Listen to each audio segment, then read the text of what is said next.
I think that so many people have greatness in them, and that the only reason why they don't realize it is they give up too quickly. There were too many times when I was a younger painter, when I was starting out, where I thought, oh God, this sucks. There's an arc of emotion that you go through when you're creating. It becomes like buffing and polishing a stone. Sometimes it just flows out effortlessly, and that should be the goal. The arc of being an artist in and of itself is to achieving a frictionless experience on your way to arriving at something that you really feel is done. But it's filled with rocks and boulders, and basically you have to go, it's a part of the process. It's a part of the process. My name is Kimberly Brooks, and I'm an artist and an author, and I'm a creator.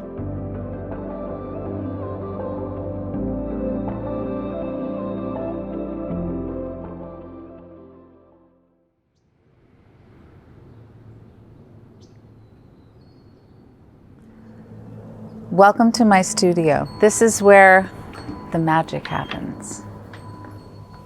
I always have these little 8 by 10 inch maquettes around, and I know it's wrong, but I can't help it. I love to touch the paint. So this is where I kind of screw around after the collaging stage. I map out what I want a composition to be, and this is what happened to that maquette, you know, so you can see the similarity.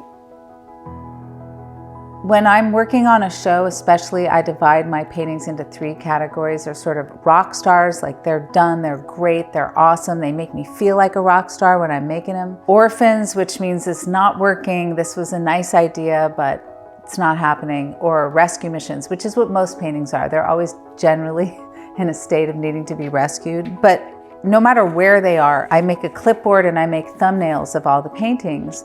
I'm pretty sure I got the idea from doing Sunday rounds with my dad when he used to carry his clipboard, and I used to check in on his patients with him. So these are my patients. How do you know when a painting is a rock star? It's like falling in love. You just know. Sometimes it's like climbing Mount Everest. You're standing at the top. I've never climbed Mount Everest, so I just want to make sure everybody's aware of that.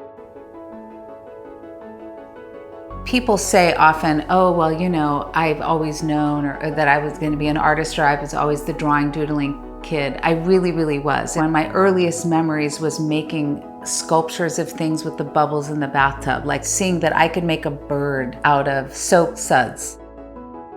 I had a set of Marvy markers, and I just took such good care of it. I remember that I became friends with the colors. They were my friends. So it was very obvious who I was when I was very young. My father, who was a surgeon, would go in to do his Sunday rounds to go visit all his patients. And I would say, Daddy, can I come with you? So I would be this little kid next to him, and I idolized my father, and he was a genius. He passed several years ago. And I wanted to be just like him, and I would say, I want to be a doctor just like you. And we're a family of immigrants. I'm a second-generation American, and he was a first-generation American. And it's very common for immigrants to, when you're finding your way here, to want to be something that's solid and safe and secure, because my grandparents were fleeing from a really unstable, unsafe situation. There was an art store next to our freshman dorm, and I would walk by it, and I thought, oh, I can't go in there. I can't, no, it's not allowed, but I would. I would walk in. I was standing in front of the oil paints, and the lady at the art store said, do you want to see the perfect red? It's not too blue, and it's not too orange. It's exactly the perfect red. It's perfect. And I said, well, yeah. And she handed me cadmium red light. And I opened it up and took off the tube, and I was like, wow, that really is exactly in the middle. So I bought that tube of paint, and I carried it in my backpack for the next couple years.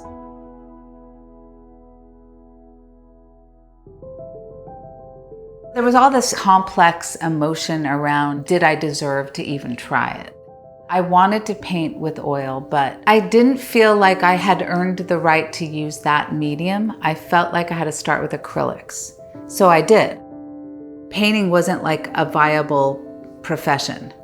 This was before the internet, and we received culture through magazines. The cover of the New York Times magazine had a picture of great American artists, and it was just all men.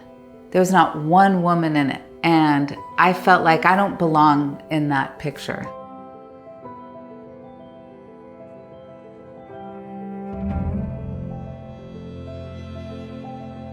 I didn't know anything. I didn't know about toning a canvas first or anything like that. And I dipped the brush directly in the tube, like I didn't put it on a palette. After putting it on the canvas, I felt like I had been living my entire life under a parachute, and that the brush was a razor blade, and I was cutting it open, and I could see the sky. As soon as I made that first stroke, I knew, oh, okay, this is what I'm supposed to be doing the rest of my life.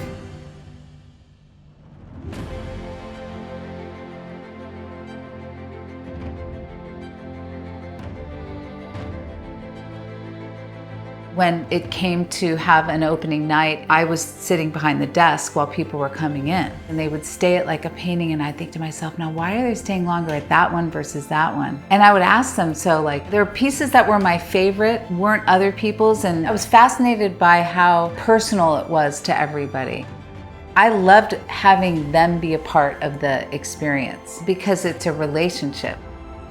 I wish I could give that experience to every artist that's starting out, where they put on their own solo show, they write the press release, they make the binder in the front, they talk to strangers that come in about the work as if they're not the artist. That made me realize you're building an audience, you're building that relationship, and every time somebody looks at one of my paintings or anybody's painting, they're having a relationship with that artist.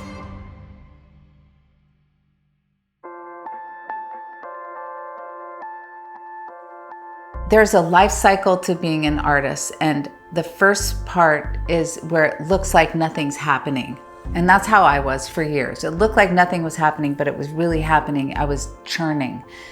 And then there's the act of making the work. But the other critical phase in that life cycle is sharing it with the world. And a lot of people do the first two, but they don't do that last one. My father, who was a successful surgeon, wrote his first book, Art and Physics, and became a best-selling author when he was 50. It was very humbling for him to go from being God at the hospital to wanting to sell somebody a book for $29.99. I can take out your appendix for thousands, but no, I want to sell you a book for $29.99. An author friend that he had met had said to him, you have to be absolutely shameless.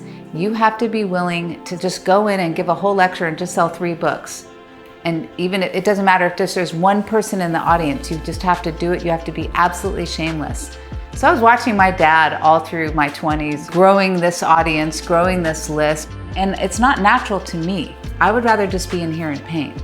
The last thing I want to do is promote a show. In fact, when I go to my own art openings, I often bring a camera and take pictures of the people that come, just so that I don't have to be the center of attention. But it's not self-promotion, and I think that's the thing that people instinctively think it is. But it's actually art promotion. You're not promoting yourself, you're promoting something that you made, and if nobody knows about it, it doesn't exist. So you have to tell people.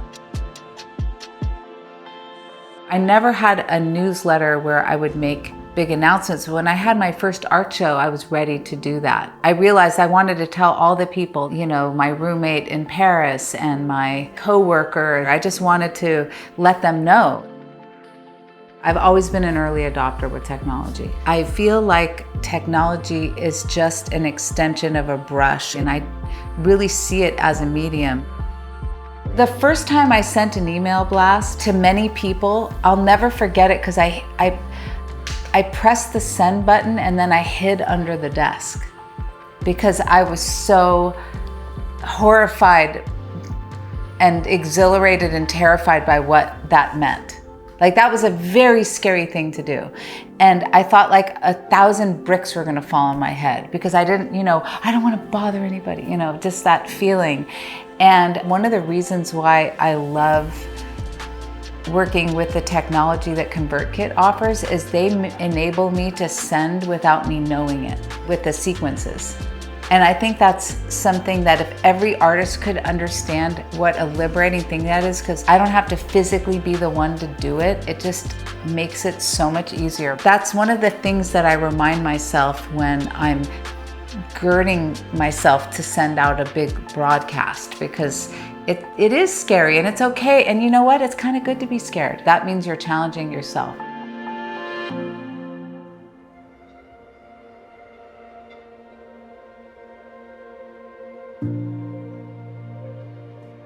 This is one of the many, many explorations I made for the cover of my book. I wanted to create the feeling of a stroke, petrified and frozen and hovering in midair, like the idea of a stroke of paint instead of what you typically see on a book about painting. About 15 years ago, I just noticed that these solvents were really making me sick, and I thought there has to be a better way. I wanted to address why you don't need to use solvents, which is what I spent really a decade learning from both a historical and scientific point of view. So that's what the book is about.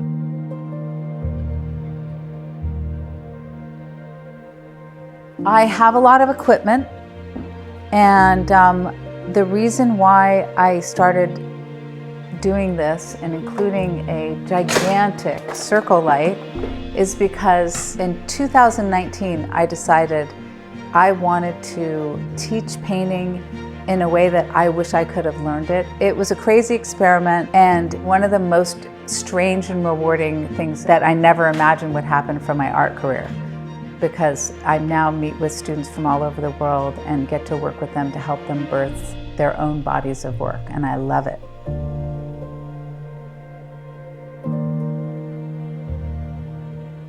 In the same way fashion can mark an era, so can architecture.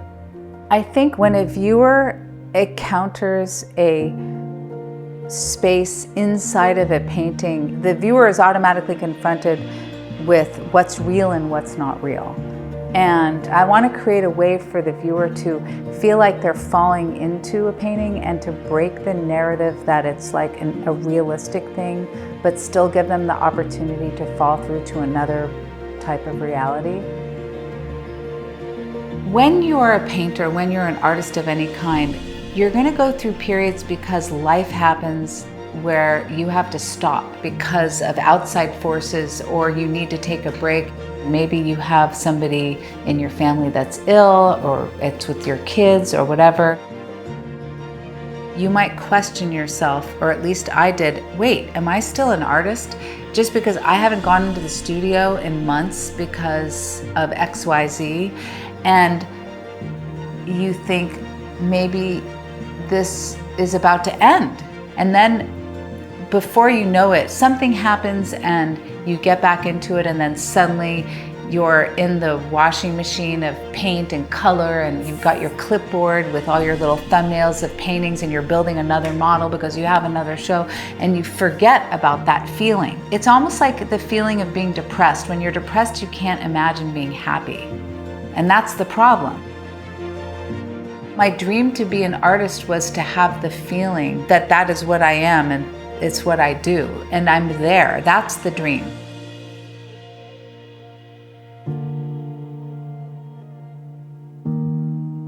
I've had enough moments now in the last, 30 years where it has not looked like to the outside world that I was an artist because I was taking care of life or doing something else or doing it in secret or whatever the reason is. But after going through this cycle over and over and over again, I'm completely confident in who I am and what I do.